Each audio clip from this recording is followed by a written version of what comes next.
j'ai décidé de me rendre dans la capitale mondiale du vaudou, le berceau du vaudou.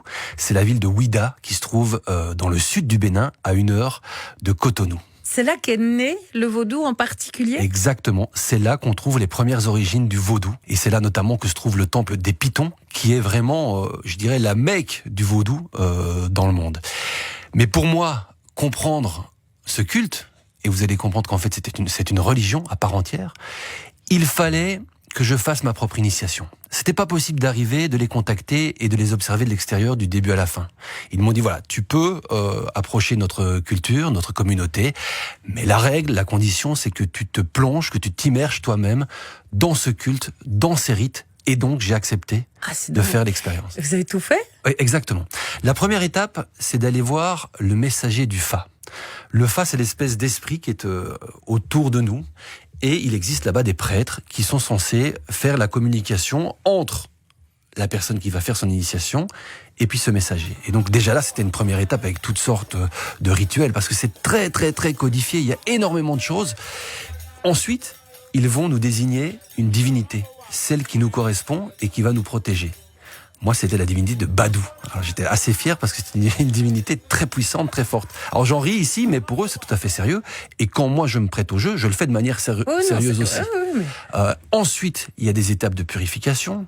Ensuite, de nouveaux sacrifices. Ça a duré plus de 4 jours. J'ai vraiment fait chacune étape. Vous n'aviez pas peur des choses, parce qu'on vous disait pas à l'avance ce que vous alliez faire, j'imagine, comme étape.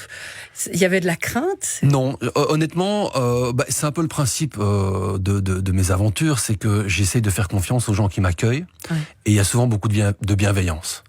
Moi, je leur ai très bien dit que je ne souhaitais pas devenir ce qu'ils appellent vaudouisant. Je voulais faire l'initiation, j'allais le faire sérieusement, en me prêtant au jeu, sérieusement, en faisant toutes les étapes, mais je voulais pas devenir vaudouisant du jour au lendemain.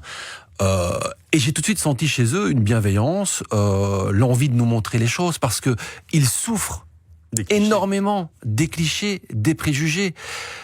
Partout sur la planète, quand on pense vaudou, on pense à cette image un peu satanique, diabolique, la sorcellerie, alors que pour eux, c'est leur culture, c'est leur religion, une religion à part entière, et aujourd'hui, elle est reconnue par les autorités béninoises. Il y a une hiérarchie, il y a ce qu'on pourrait appeler un pape chez eux, qui est en fait le grand pontife, qui m'a accueilli. Il y a la manière dont ils vivent cette religion officiellement, et puis, comme toutes les croyances, il y a la manière dont chacun le vit en privé, et tout ça, ils voulaient me le montrer, ils étaient vraiment heureux qu'un journaliste occidental vienne s'intéresser à leur religion, à leur culture, à leur rituel, pour un petit peu dédramatiser tout ceci. Donc, je me suis tout de suite senti en confiance, et puis ça s'est très bien passé avec eux, ils sont adorables. Mais il faut dire que l'image un peu presque effrayante, parfois qu'on peut avoir du vaudou, ça nous vient quand même très fort d'une culture cinématographique et littéraire qui nous a beaucoup vendu. Exactement. Mais à la base, ce sont les missionnaires, ce sont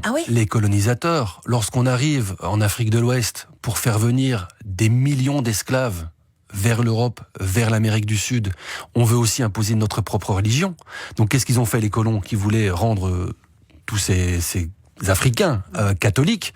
Ils ont commencé par diaboliser leurs propres croyances, en disant ce que vous faites, c'est à peu près n'importe quoi, c'est de la magie noire, c'est de la sorcellerie, et donc ils ont donné une image totalement répugnante, je dirais, de ce culte, qui est une des plus anciennes religions de la planète. L'Afrique, c'est le berceau de l'humanité. Et donc, c'est ainsi que, dans un premier temps, c'est nous-mêmes, les Européens, qui ont rendu cette religion terrifiante. Et dans un second temps, c'est Hollywood. Parce que, à travers les esclaves, ce culte vaudou, il a fait le tour du monde. On a parlé d'Haïti, au Brésil, c'est remonté via les Haïtiens jusqu'au Canada, et donc le vaudou est présent dans de nombreux endroits. Il fait peur parce qu'on ne le connaît pas.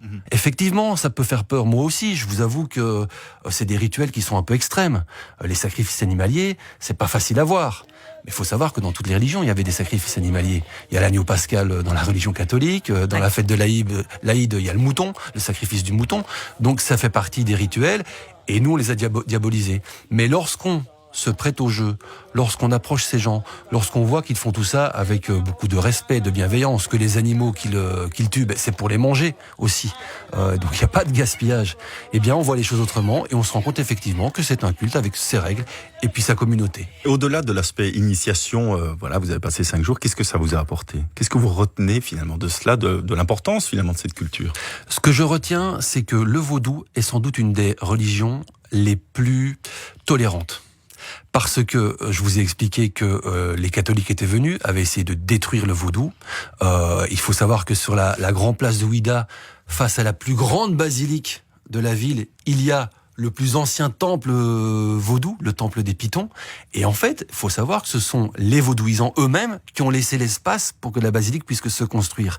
Et aujourd'hui, tout ça fonctionne sous une espèce de syncrétisme, à savoir que 80 à 90% de la population béninoise pratique le vaudou. Mais ce qui est assez dingue, c'est qu'ils peuvent pratiquer plusieurs religions en parallèle. Et donc on dit que certains béninois sont catholiques le jour et vaudouisants la nuit. Il y a d'ailleurs pas mal de politiques qui n'assument pas toujours leur pratique du vaudou et qui décident de faire ça un peu en cachette la nuit. Mais le vaudou, il est présent partout, dans les habitations, dans les rues. Il y a des petits couvents, des petits temples, des gris-gris, des fétiches un peu partout. Et donc il fait partie de leur culture, mais tout en gardant une vraie tolérance, une vraie acceptation pour les autres religions. Donc il y a vraiment une cohabitation, une harmonie entre ces différents cultes. Vous avez parlé du temple du Piton, c'est ça ? Oui. Ça se visite ? Oui. Alors le temple de Piton, c'est vraiment un endroit assez étonnant. C'est un petit temple, il ne paye pas de mine, et à l'intérieur, il y a une 50aine de pitons qu'on peut mettre autour du cou, parce que ce sont des animaux qui sont inoffensifs. Mais il faut savoir que les pitons, ils sont totalement vénérés par la population béninoise, parce qu'à l'origine, ils auraient sauvé la ville de Ouidah des envahisseurs, ils auraient repoussé le royaume ennemi, et donc ils sont vénérés, et en plus, ce sont des animaux qui, dans les champs, dans l'agriculture, mangent les petits rongeurs, et donc protègent l'agriculture, et donc ils sont vénérés, et donc les pitons, à Ouidah, ils sont libres de leur mouvement. Et c'était très drôle, je vous ai raconté une anecdote. Ça veut dire que le soir, ils ouvrent la porte du temple des Pitons. Les Pitons s'en vont un peu partout dans la ville. Si on les retrouve dans les maisons, dans les habitations, les gens sont très heureux parce qu'ils disent que c'est un signe positif. Et donc, le lendemain matin, ils ramènent les Pitons au temple des Pitons. Et quand on était là, il y avait un jeune homme qui était avec un sac plastique et qui se demandait mais où est-ce que je peux ramener mon Piton ? Il ouvre le sac et dedans, c'était un serpent totalement dangereux. Et donc il a fallu le ramener très vite, on a eu un peu peur, j'avoue.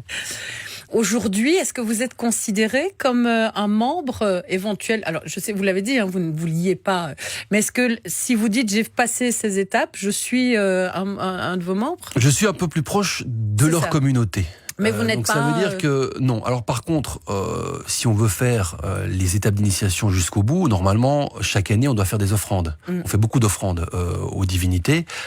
Mais ce qui est certain, c'est que en faisant cette initiation, eh bien les portes se sont ouvertes. J'ai pu faire mon reportage jusqu'au bout. Et si vous souhaitez découvrir encore plus de contenu de ce monde à part, n'hésitez pas à rejoindre notre communauté de voyageurs en vous abonnant à notre page Facebook.